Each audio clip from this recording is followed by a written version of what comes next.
छत्रपती शिवाजी महाराजांनी ज्यावेळी रोहिडा किल्ला घेतला तेव्हा कृष्णाजी बांदल येथे हातगाईच्या लढाईमध्ये मारले गेले। त्यानंतर त्याच कुटुंबातील रायाजी आणि कोयाजी बांदल यांनी स्वराज्यामध्ये खूप मोठा पराक्रम गाजवला। आपल्या आयुष्यामध्ये अनेक लढाया लढल्या, त्यातला पहिला त्यांची चुणूक दिसली ती अफजल वधाच्या प्रसंगीमध्ये बाजीप्रभू देशपांडे आणि फुलाजी प्रभू देशपांडे यांनी अतुलनीय साहस दाखवलं आणि तिथे देह ठेवला आणि महाराज विशाळगडी सुखरूप पोहोचले। पण याचा कोयाजी बांदल यांना प्रचंड राग आला। लाल महालावर छापा घालून शाहिस्तेखानाचा पाडाव केल्याशिवाय पर्याय राहणार नाही। तेव्हा महाराजांनी जमावाजमव सुरू केली, त्याच्यामध्येही कोयाजी बांदल यांचा समावेश होता।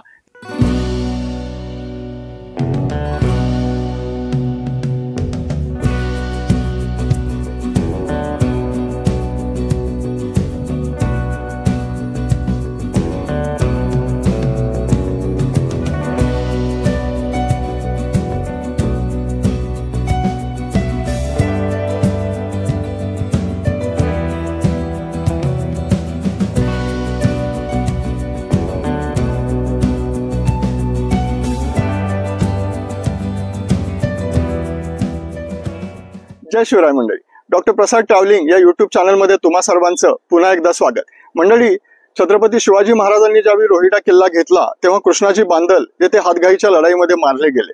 त्यानंतर त्याच कुटुंबातील रायाजी आणि कोयाजी बांदल यांनी स्वराज्यामध्ये खूप मोठा पराक्रम गाजवला। त्यातीलच कोयाजी बांदल यांच्या समाधीला आपण भेट देण्यासाठी या ठिकाणी आलो आहोत। हा व्हिडिओ जर तुम्हाला आवडला तर नक्की लाईक करा, चॅनलला सबस्क्राईब करा आणि आपल्या मित्रांनाही शेअर करा। पुण्याहून भोरकडे जाताना नेकलेस पॉइंट जवळ मुख्य रस्त्याच्या विरुद्ध दिशेला एक पायवाट महादेव मंदिराकडे जाते।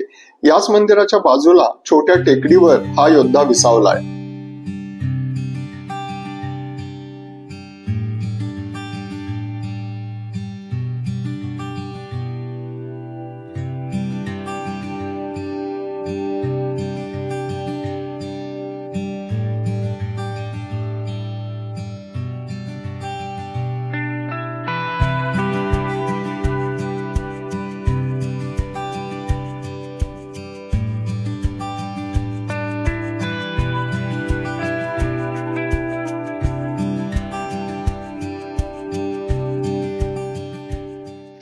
रायाजी आणि कोयाजी बांदल हे दोघेही शूरवीर, निडर।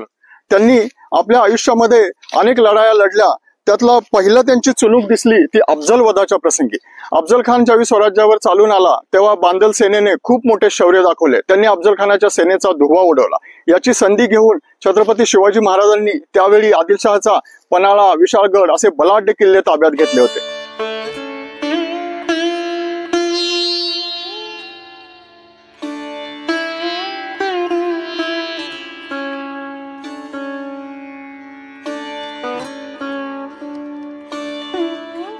अफजल खानाच्या वधानंतर सिद्दी जोहर स्वराज्यावर चालून आला आणि त्यावेळी महाराज पन्हाळ्यावर अडकले। पन्हाळ्याच्या वेढ्यातून महाराज सुटल्यानंतर गजापूरच्या खिंडीमध्ये बाजीप्रभू देशपांडे आणि फुलाजी प्रभू देशपांडे यांनी अतुलनीय साहस दाखवलं आणि तिथे देह ठेवला आणि महाराज विशाळगडी सुखरूप पोहोचले। पण याचा कोयाजी बांदल यांना प्रचंड राग आला। त्यांनी सिद्दी जोहरचा जो जावई सिद्दी मसूर विशाळगडाच्या पायथ्याशी थांबला होता त्याच्यावरती हल्लाबोल केला। तिथंही बांदल सेनेने खूप मोठा पराक्रम पुन्हा एकदा दाखवला आणि त्यांच्या पराक्रमाची चुणूक दिसली।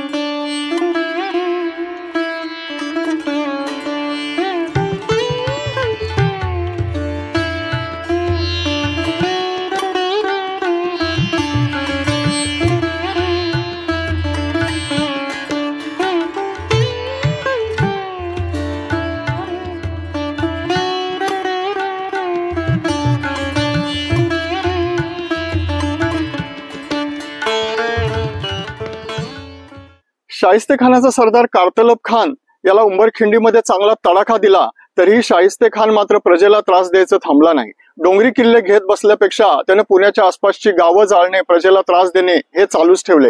हे महाराजांना खुपत होतं आणि महाराजांनी ठरवलं की आता लाल महालावर छापा घालून शाहिस्तेखानाचा पाडाव केल्याशिवाय पर्याय राहणार नाही। तेव्हा महाराजांनी जमावाजमव सुरू केली, त्याच्यामध्येही कोयाजी बांदल यांचा समावेश होता। त्याच्याबरोबर तानाजी होते, येसाजी होते आणि बांदलांची सेनाही होती। आणि तिथे वाजंत्र्यांच्या वराड्यांच्या मिक्स होऊन ते सगळे मावळे गेले आणि ते शाहिस्तेखानावरती छापा घातला। शाहिस्तेखानाच्या दालनाकडे जाणारा जो दरवाजा होता त्याची निगा राखण्याचं, तिथे राखण करण्याचं काम हे कोयाजी बांधलांकडे होतं. शाहिस्तेखानाचं 3 बोटावरती भागलं, परंतु कोयाजी बांधल तिथे मात्र जबर जखमी झाले आणि पुढे भोर या गावाशेजारीच त्यांचा मृत्यू झाला आणि त्यांची समाधी या ठिकाणी बनवण्यात आली आहे.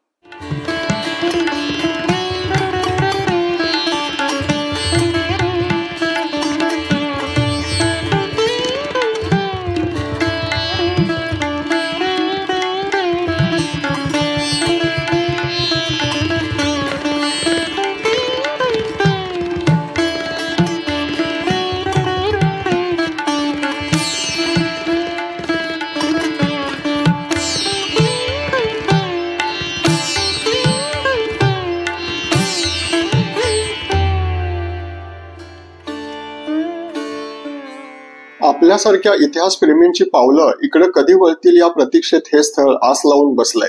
कधी इथे आलात तर वाट वाकडी करून इथे नतमस्तक व्हा. जय शिवराय.